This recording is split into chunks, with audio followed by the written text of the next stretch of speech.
Have you ever had that unsettling feeling that you're pouring everything into a relationship only to notice you're just a side note in someone else's narrative? It's a tough pill to swallow, yet many of us choose to ignore the signs, convincing ourselves that this is just the way relationships go. But here's a reality check. That's not how it's supposed to be. You're not someone's convenience, stepping stone, or temporary solution to their problems. Today, we're going to unpack the quiet but powerful indicators that you may be getting used in a relationship. This isn't only about dramatic betrayals. It's also about the consistent, subtle behaviors that gradually erode your sense of self-worth. By the conclusion of this video, you'll be able to clearly recognize these red flags and begin reclaiming your sense of worth. Because every individual deserves connections that are sincere, mutual, and built on respect. Let's dig into these concealed truths together and take a firm step toward reshaping the way we perceive ourselves and those we bond with. Stick with me, because what you're about to discover might just change how you manage your relationships from this point forward. Before we begin, please hit that like button, share this with someone who needs to hear it, and subscribe for more thought-provoking content. And remember, watching all the way through will give you the complete understanding needed to create meaningful change. First sign: unequal contribution. An imbalanced effort is something many of us have experienced, where you're always the one giving, initiating and supporting, while the other party just coasts along. When one person continuously bears the weight of the relationship, it breeds emotional fatigue and a feeling of being taken for granted. It's like paddling a canoe by yourself while your companion simply enjoys the ride. This scenario brings to mind Seneca's profound words: "Are more often frightened than hurt, and we suffer more from imagination than from reality." We might ignore this imbalance out of fear. The fear of being alone, even if staying, is slowly breaking us down. This constant imbalance is a glaring signal of a lopsided relationship. Marcus Aurelius once said, "Never esteem anything as of advantage to you that will make you break your word or lose your self-respect." That wisdom rings especially true in these situations. If you're constantly surrendering your peace, principles, or pride to maintain a relationship, you have to ask yourself, is it really worth it? Are you always the one scheduling plans, initiating conversations, or justifying their indifference?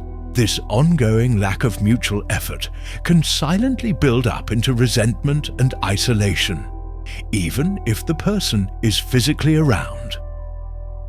Epictetus advised, "We have 2 ears and 1 mouth, so that we may listen more than we speak." But in a one-sided bond, you might be doing all the talking, with no real engagement from the other side. From a psychological lens, this emotional imbalance is often a root of distress and dissatisfaction. Real relationships thrive on shared energy and consistent, mutual engagement. When this give and take is absent, what remains is a sense of burden, not support. Know your value. Don't settle for a connection where you constantly feel invisible or overlooked. Protect your emotional health and stand up for your dignity. Acknowledging the unevenness in effort is a vital move toward cultivating healthy, supportive connections. Second sign: selective presence. Selective availability is one of those signs that often slips under the radar. You might notice that this person is always around when they need something, but suddenly disappears when you're the one in need. This behavior reminds us of Seneca's sentiment: wherever there is a human being, there is an opportunity for kindness. But in relationships like this, kindness only seems to flow in one direction, toward them. It's a dynamic driven by convenience, not care. If someone only shows up when it benefits them, that speaks volumes about their commitment and sincerity. Marcus Aurelius once stated, "It's not what happens to you, but how you react to it that matters." Your reaction here is key. Recognize that you're not someone's option or backup plan. You are deserving of reliability and presence, not only when it's beneficial to them. And selective availability isn't just physical, it's emotional too. When you're constantly providing comfort, understanding, and a shoulder to lean on, yet no one is there for you in return, that's a problem. This lack of support can lead to emotional depletion. Epictetus's wisdom again reminds us that balanced listening is essential for both individuals involved. But if you're the only one doing the listening, then the relationship is off-kilter. Modern psychology underlines the importance of reciprocal emotional support. It's the cornerstone of trust, safety, and healthy emotional development. When it's missing, self-worth often suffers. Recognizing this imbalance gives you the power to make a change. Whether that's through honest dialogue, setting limits, or reconsidering the role that person plays in your life.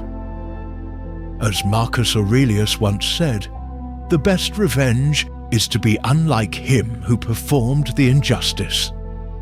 So instead of matching their disregard, choose to uphold your standards and seek more balanced relationships. Third sign, lack of real interest.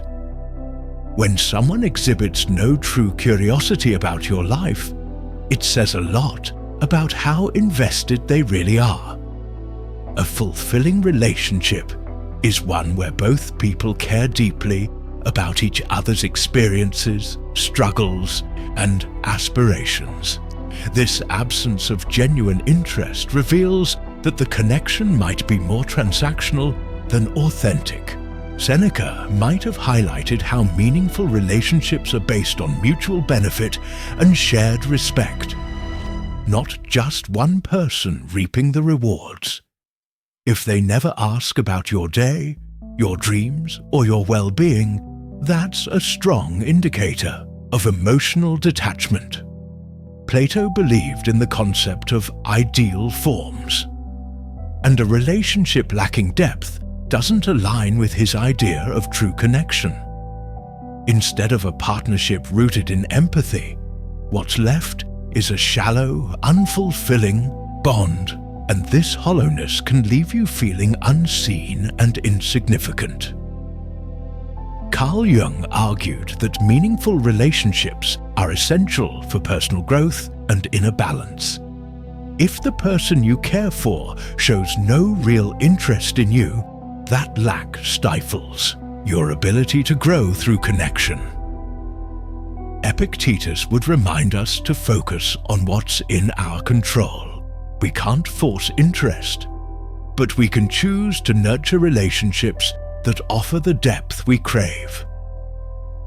Socrates urged us to constantly examine our relationships. Are they built on mutual care? Or is the bond simply one-sided?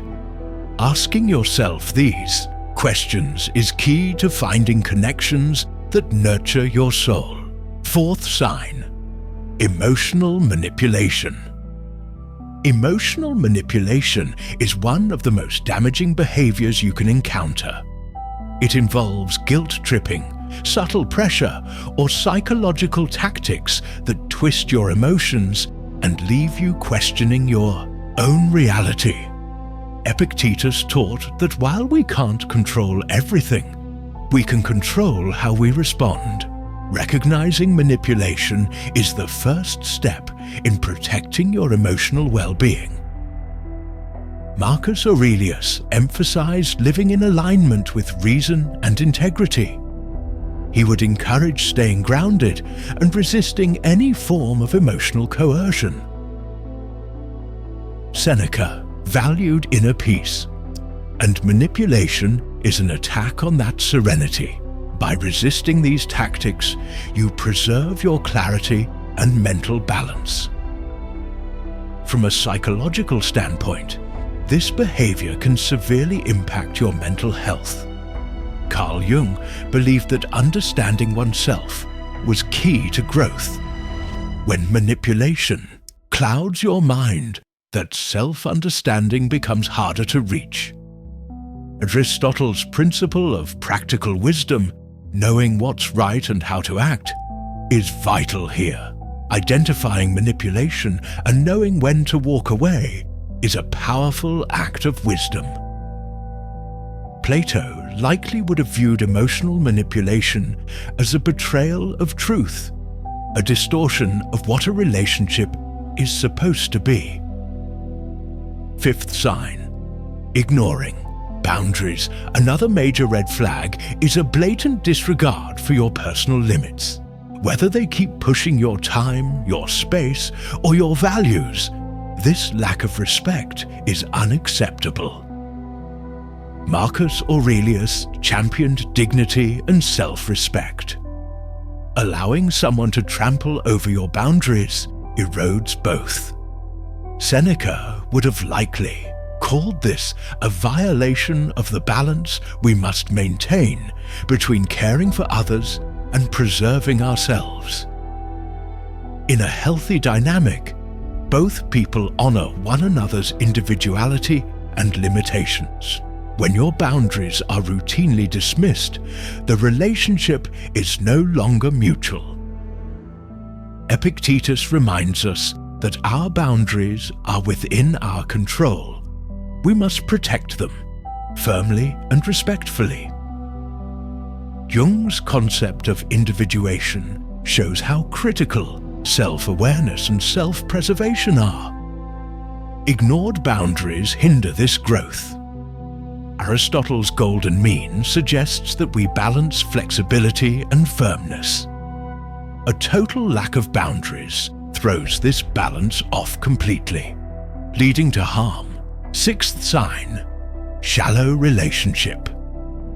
When conversations never go beyond the surface and emotional connection is lacking, you're stuck in a superficial relationship.